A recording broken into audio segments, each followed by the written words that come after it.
یہ جو لوگ اس میں بہت سختی برتتے ہیں کہ نہیں ہم کسی صحابی کے علاوہ کسی دوسرے کو رضی اللہ عنہ نہیں کہہ سکتے اور کسی نبی کے علاوہ کسی دوسرے کو علیہ السلام نہیں کہہ سکتے، یہ ان کے اس قول کی کوئی دلیل نہیں ہے۔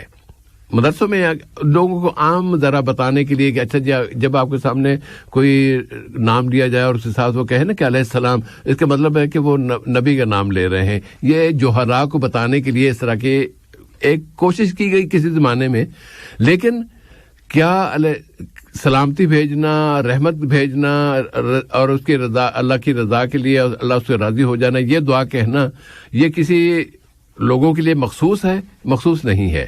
خود اگر آپ جو ہمارے دو بڑے مدرسے ہیں نا، دیوبندی مدرسہ ہے ہمارے ہاں اور اسکول آف تھاٹ ہے، اور یا بریلوی اسکول آف تھاٹ ہے، تو دیوبندیوں نے اپنے علماء کے لیے رضی اللہ عنہ کہا ہوا ہے اور لکھا ہوا ہے، بلکہ تحریری طور پہ موجود ہے، خود ہی لکھتے ہیں اور پھر اس کے خود ہی اس کے خلاف بھی عمل بھی کر لیتے ہیں۔ یہ بہت سے لوگ اس طرح کرتے ہیں۔ اور حضرت علی رضی اللہ تعالیٰ عنہ کی خوبی، بالکل خوبی ہے کہ دوسرے صحابہ میں تو ایسے لوگ تھے جو پہلے مشرک تھے، پھر بعد میں انہوں نے اسلام قبول کیا۔ بہت سے ایسے صحابہ تھے جو سجدوں بتوں کو پوجا کیا کرتے تھے، لیکن جب انہوں نے اسلام لے آئے تو پھر وہ اللہ کی پوجا، اللہ کے سامنے سجدہ ریز ہونے لگے۔ لیکن ان کی جو کہ پیدائشی طور پر ہی یہ نبی کریم صلی اللہ علیہ وسلم کے آپ کے گھر میں پلے بڑے، آپ کی سرپرستی میں یہ جوان ہوئے، تو شروع سے ہی یہ انہوں نے کسی بت کی طرف، کسی اس کی طرف سجدہ نہیں کیا۔ اور جب جو ان کے مخالفین تھے بعد میں، انہوں نے ان کے بارے میں ان پر کفر کا فتویٰ لگایا اور کہا کہ یہ تو ان کا چہرہ کالا ہوا، تو اس کے جواب میں پھر کہا گیا تھا کہ نہیں، وہ تو کرم اللہ وجہ، اللہ تعالیٰ نے ان کے چہرے کو عزت دی ہے، اس لیے ان کے لیے کرم اللہ وجہ کا لفظ استعمال کیا جاتا ہے۔ بالکل جائز، کہنا جائز ہے۔ علیہ السلام کا لفظ محدثین عام طور پر، بخاری ہو، امام مسلم ہو، بخاری ہو، دوسرے محدثین ہیں، یہ روایات میں صحابہ کے جب نام لیتے ہیں تو ان کے ساتھ نہ رضی اللہ عنہ ہو، نہ علیہ السلام، نہ کچھ بھی نہیں لکھتے۔ لیکن تقریباً سبھی، امام بخاری نے بھی، امام مسلم نے بھی، امام ابو داؤد نے بھی کئی احادیث میں، سب میں نہیں، کئی احادیث میں جب نبی کریم صلی اللہ علیہ وسلم کے آل کا جہاں پر کسی کا ذکر آیا ہے، مثلا حضرت علی کا ذکر آیا ہے، حضرت فاطمہ کا ذکر آیا ہے، حضرت ابراہیم کا ذکر آیا ہے، آپ کی بیٹیوں کا ذکر آیا ہے، ان کے ساتھ انہوں نے علیہ السلام لکھا ہے۔ اب محدثین نے لکھا ہے اور رضوان اللہ علیہ، ہم قبرستان جاتے ہیں تو وہاں پر سب کو سلام کہتے ہیں، تو یہ سلام علیہ السلام یہ انبیاء کے لیے مخصوص نہیں ہے۔ ہاں، عام لوگوں میں ہم یہ کہہ سکتے ہیں کہ محدثین کے اس طریقے کے مطابق اگر ہم اس پر عمل کرتے ہیں تو اس میں انہوں نے عام لوگوں میں، عام صحابہ میں، عام افراد میں اور آل رسول میں فرق کیا ہے، اور آل رسول کی انہوں نے علیہ السلام کا لفظ استعمال کیا ہے۔ تو آپ حضرت علی کے لیے، حضرت ابراہیم جو آپ صلی اللہ علیہ وسلم کے صاحبزادے تھے، ان کے لیے اگر آپ علیہ السلام کہتے ہیں تو یہ جائز ہوگا، اس میں کوئی قباحت نہیں ہوگی، کوئی مشکل نہیں ہونی نہیں چاہیے۔ بہرحال اور اب اس میں کوئی اور بات ہوگی تو وہ کسی اور کو لے آئیں گے۔ اب ہم ایک آخری سوال مان لے سکتے ہیں؟ نہیں، مشکل ہو جائے گی۔ البتہ نور اسلام کے حوالے سے ہم ایک اعلان کرنا چاہیں گے کہ آج اس وقت تک تو ہماری انتظامیہ کا فیصلہ یہی ہے کہ رمضان کے دوران، ماہ رمضان کے دوران یہ پروگرام نور اسلام جمعے کے دن 1 بجے نہیں بلکہ اس کے وقت میں تبدیلی کی جا رہی ہے اور اس میں اضافہ بھی کیا جا رہا ہے۔ وقت میں تبدیلی یہ کی جا رہی ہے کہ رمضان کے دوران یہ پروگرام شام 4:30 بجے پیش کیا جائے گا، 4:30 سے لے کے 5:30 بجے تک، اور وقت میں تبدیلی کے دنوں میں تبدیلی یہ بھی کی جا رہی ہے کہ ہفتے میں ہم ایک دفعہ پروگرام پیش کرتے ہیں جمعے کے دن، لیکن رمضان کے دوران ہر بدھ کے دن، ہر جمعرات کے دن، ہر جمعے کے دن، یعنی ہفتے میں 3 دن 4:30 بجے سے لے کے شام 5:30 بجے تک یہ پروگرام لائیو پیش کیا جائے گا۔ تو آپ بدھ، جمعرات، جمعہ، ان تینوں دنوں میں انشاءاللہ تعالی ماہ رمضان کے دوران آپ 4:30 سے 5:30 بجے کے دوران یہ پروگرام سن سکیں گے، اپنے ٹیلی فون پہ اپنے سوالات پوچھ سکیں گے، SMS کر سکیں گے، اور ہم انشاءاللہ آپ کی خدمت کرنے کی اس پروگرام کے ذریعے ضرور کوشش کریں گے۔ یہ اس وقت تک کا فیصلہ یہی، اگر کوئی تبدیلی ہوئی تو وہ آئندہ جمعہ جو کہ ماہ شعبان کا آخری جمعہ ہوگا، آخری دن ہوگا، تو آئندہ جمعے کو 1 بجے ہی آپ یہ پروگرام پیش کیا جائے گا،